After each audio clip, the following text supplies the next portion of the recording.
waan ijoolleen warra hojjetu qonnaan bulaa tokko finnee ammoo irraa finnee otoo irra keenya isaanii ol bulchuu danda'a.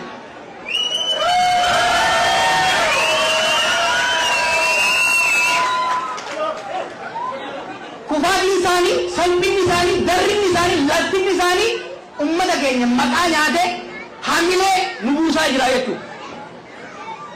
Hamilee ummata keenya akkuma kaleessa Oromoon qabsoo hin danda'u jansan qabsoo agarsiifne qabsoo akka danda'u qabatamaa agarsiifnetti har'allee yoo sirraa baannaan bakka isaanii kan bulchuu danda'u keenya agarsiifna jechuudha. Walii galna. Yartuu keessa baatee hin tuffatamnu nu ummata guddaadha. Nu ummata kabaja qabnu. Nu ummata tokkummaa qabnu. Nu ummata beekumsa qabnu, ummata naamusa qabnu. Naamusaan guddanne, dalagnee guddanne. Kanaaf namni bakka jirtan kan nu gaafachuu qabdan. Wanti waggoota jahan kana biyya keenya irratti ta'e maqaa keenya raawwatame. Badii, salphina, laafina, hari rabbii jaa warri kaleessaa bari yoo hatan illee gara itti geessan qaban. Namni akkami sabbata haala isaa irraa hiikee hatee Dubaay ittiin galatan. Kanaaf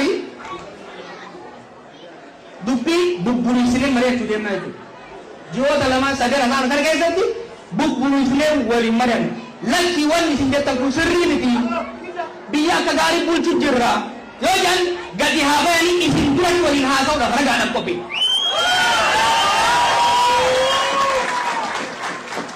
Wanni ani isin himu Oromoo nan beeka barra. I know my people. Isin keessa akkasuma tosoon hammaaree akka ajaa'iba biyya bulchitan osoo akkuma qorsoo tosoo isin keessa hammaaree nama.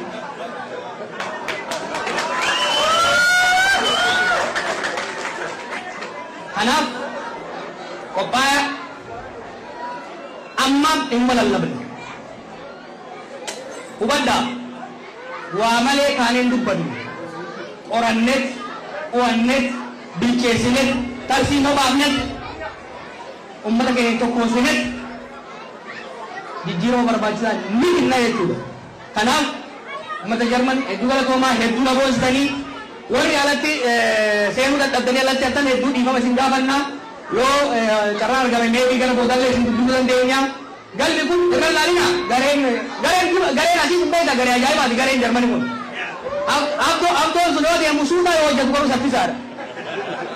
Gareen isaa kun immoo kaasii waraabu kunis kawallisu kunis isa jamsi no torban tokkoon kan ijoollee kanaaf.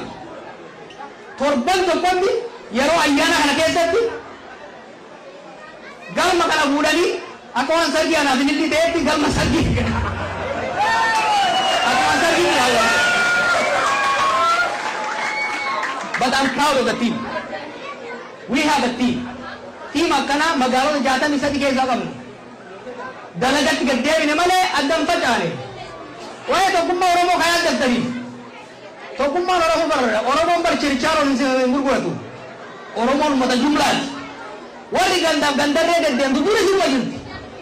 Nuti garuu waan saba keenya boonsa, waan biyya keenya sabaaf sablammoota biyya saniitiif ta'u tokkummaa Oromoo cimsinee tokkummaa uummattoota biyya saniitis cimsinee gara fuulduraatti haga maqaa keenya, haga lakkoofsa keenya, haga gadaa, uummata gadaan guddaa, gadaan gabbina.